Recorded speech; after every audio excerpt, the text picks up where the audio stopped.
आज हमारा मार्केट बंद था, इसलिए मार्केट में कोई हलचल नहीं हुई है। नहीं तो जिस प्रकार से ट्रम्प चाचा ने पलटी मार किया है, वर्ल्ड मार्केट जिस प्रकार से आगे भागा है, इंडियन मार्केट भी अच्छा खासा रहता। लेकिन चूंकि आज हमारे यहाँ छुट्टी का दिन है, इसलिए इस रैली का आज तो मजा नहीं ले पाए। कल क्या होगा इसके बारे में आज बात करते हैं। बाद में कि ट्रम्प चाचा ने ऐसा पलटी क्यों मारा है, क्या यह सोची समझी साजिश थी या अब यूं करना जिससे कि रिटेल ट्रेडर को बर्बाद किया जा सके, ये सब क्या माजरा चल रहा है आपको मैं इस वीडियो में बताऊंगा, जिससे कि आप आने वाले समय में अपने आप को तैयार कर सकते हो। दोस्तों, हम सब जानते हैं कि स्टॉक मार्केट इंडिया का एक अच्छे लेवल पे जा रहा था, वर्ल्ड मार्केट भी जा रहा था। जब से यूएसए में चुनाव हुआ, ट्रम्प जी जीत के आए, इनका हाल तो कुछ ऐसे हो गए हैं जैसे कि बिहार के मुख्यमंत्री नीतीश कुमार। यानी कि कब क्या वो बोल रहे हैं उन्हें खुद कुछ पता नहीं है, बस बोलते हैं, फिर लगता है कि गलत हो रहा है तो वापस चले आते हैं, यूं पलटी मार देते हैं। लेकिन इस पलटी में तो देश की अर्थव्यवस्था या वर्ल्ड की अर्थव्यवस्था तो ऊपर नीचे हो जाती है ना। आपने जब इस चीज को लागू किया, टैरिफ को, तब सबकी वर्ल्ड मार्केट गड़बड़ा गई, गिर रही थी, और अब आपने आज उसको मतलब कहा कि हम इसे होल्ड कर रहे हैं। दोस्तों, ये चीज को भी ध्यान में रखिएगा, क्योंकि ये पूरा वीडियो सुनिए, क्योंकि उसने इस प्रकार से कोई ऐसा काम नहीं किया है। उसमें कुछ टर्म्स एंड कंडीशन डाला है, जो आपको इस टर्म्स एंड कंडीशन को समझना जरूरी है। नहीं तो पता चलेगा कि आप फिर से बायस हो जाओगे और पता चला आपने डाला पैसा और कुछ ऐसा खबर आ गया, मार्केट फिर से क्रैश हो गया। तो ऐसा कोई काम मत करना भाई अभी, नहीं तो आप बर्बाद हो सकते हो, क्योंकि ट्रम्प जी का कोई भरोसा नहीं है। कभी वो चीन के प्रति इतना एग्रेसिव बोलने लगते और पीछे से लव लेटर भी देना शुरू कर देते। भाई साहब, चीन ने तो आपको कोई लव लेटर नहीं दिया, आप तो अब उसके बारे में लव लेटर दे रहे हो। तो ये सब की अलग है। एक तरफ से आप उसके ऊपर टैरिफ पर टैरिफ लगा रहे हो और पीछे से आप बयान दे रहे हो कि जिनपिंग साहब बड़े अच्छे आदमी है, वो सोचेंगे, विचार करेंगे, समझदार व्यक्ति है। तो कहीं ना कहीं ये दिख रहा है कि ट्रम्प के अंदर एक डर सा माहौल खुद में बन गया है।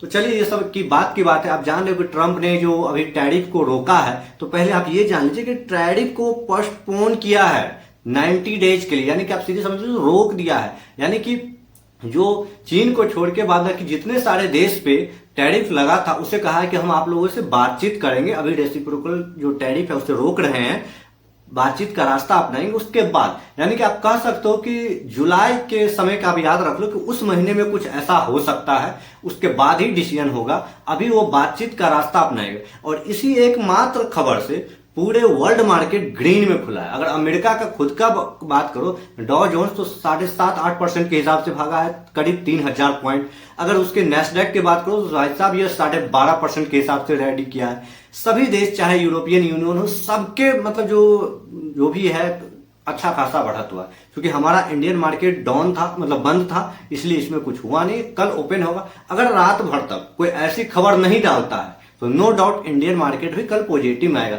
लेकिन ये तो ट्रम्प जी हैं, क्या पता यूं पलटी मार देते हैं रात में ही, अगर बोल दे कि भाई मैं ऐसा कोई बयान नहीं दिया था, वो मिस्टेक है, वो कुछ भी कर सकते हैं। लेकिन अब ये सिनेरियो को समझते हैं कि आखिर ट्रम्प ने ऐसा क्यों किया। तो दोस्तों, आप जानो कि जब ये टैरिफ लगा रहा था तो सब उसके खिलाफ चल रहे थे। खासकर जो एलन मस्क, जो उसको इतने अच्छे सपोर्ट किए हैं, उसने भी उसके खिलाफ बोलना शुरू कर दिया कि आप देखिए, थोड़ा सोचिए समझिए, इसके बाद लगाइए, इससे बहुत नुकसान होगा। हालांकि जो ट्रम्प के एडवाइजर है उसने तो कहा कि एलन मस्क जो है वो अपनी पर्सनल हित को देख रहे हैं। आप उसे नजरअंदाज नहीं कर सकते हो ना सर, आपको वो जिताया है, अगर आपने उसे नजरअंदाज किया तो आपको हटा भी सकता है। तो इसलिए ट्रम्प ने उसकी बात को मानी है और उसने कहा कि ठीक है, हम अन्य देशों के साथ इस पर बातचीत करते हैं, लेकिन चाइना के साथ जो 104% था, अब मैं उसे 125% करें, क्योंकि चाइना एकमात्र ऐसा देश था ना जो उसे बराबर का टक्कर लिया है। आपने इतना मतलब लगाया, फिर उसने 84% लगाया, फिर आपने 102% लगाया, फिर वो बढ़ाया, तो दोनों का जो बराबरी टक्कर आ गया ना, अब ये ईगो में आ गया है यूएसए। लेकिन अब उसे डर भी लग रहा है कि अगर चाइना मेरे अगेंस्ट हो गया तो मेरा बहुत नुकसान हो जाएगा, क्योंकि चाइना से उसका बहुत सारा बिजनेस चल रहा है सर। एप्पल की जो कंपनी की अधिकतर मैन्युफैक्चरिंग चाइना में हो रही है, और सबसे बड़ी बात, उसकी बॉन्ड यील्ड बढ़ना शुरू हो जाएगा, क्योंकि यूएसए का जो बॉन्ड यील्ड का 80% जो पोर्शन है वो चाइना के पास है। और चाइना क्या करेगा, अगर बॉन्ड को बेचना शुरू कर दिया तो बस अमेरिका में हाहाकार शुरू हो जाएगा। तो इस सब कारणों से उसने थोड़ा सा उस पर भी नरमी बढ़ता है। और जी जिनपिंग को जो लव लेटर देने का मतलब यही है कि भाई साहब आप ऐसा ना करें, क्योंकि अभी उसने कुछ परसेंटेज जैसे ही बेचा तो इसका जो बॉन्ड यील्ड है वो 4-4.25% से 4.5% से ऊपर भाग गया। अब ऐसे में तो उसे घबराहट होने लगी। बस यही एक रीजन है जिसके कारण वो सब ये किया है। लेकिन अभी भी आपको काफी सोच समझ के अपने मार्केट में कदम रखना है। देखिए, सिनेरियो कीजिए। हालांकि कल हो सकता है कि बहुत सारे लोगों का लंका डूबने वाली है, क्योंकि जिस प्रकार से मार्केट गिर रहा था और खबर आई फिर भी मार्केट गिरा, तो सबको लगा हो कि कल भी मार्केट गिरेगा, बंद है तो फिर मैं पुट खरीद लेता हूं। कि पिछले बार का याद हुआ कि भाई 3000 पॉइंट के समथिंग गैप डाउन खोल गया था। और अब तो उन लोगों को तो आज से तो पसीना छूट रहा होगा कि भाई कल तो गई। बात तो सही है, अगर आपने ऐसा ऑप्शन ट्रेडिंग किया है तो कल तो आपकी लंका लगने वाली है, क्योंकि कल लगभग निफ्टी भी 500-600 पॉइंट से ऊपर से ही ओपन होने वाला है। तो अब आप सोच ही रहे हो कि ऑप्शन ट्रेडिंग सब किस प्रकार से खतरनाक है, क्योंकि एक ट्वीट से, एक खबर से इस प्रकार की मतलब कहानी रच जाती है। तो ऐसे में तभी आप अपना पैसा को बचा सकते हो जब आप सही से सतर्क रहोगे और ये डे ट्रेडिंग के बदला सेम डे में करो, ना कि ये होल्डिंग और ये बयान पे कि हाँ उसने ऐसा बोला तो ऐसा कर सकते।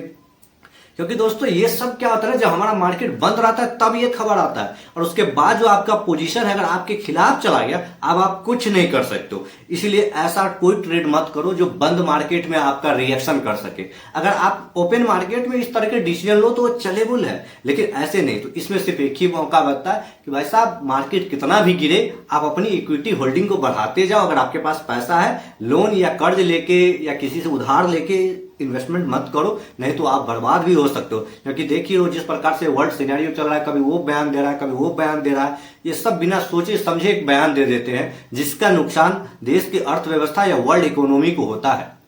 तो देखते हैं कल का मार्केट हमारा क्या होता है। लेकिन याद रखिए कि कल का मार्केट पॉजिटिव होने के लिए डोनाल्ड ट्रंप को शांत रहना होगा। क्या पता वो रात में ही कोई बयान दे दिए, सुबह उठते ही मार्केट डाउन हो गया।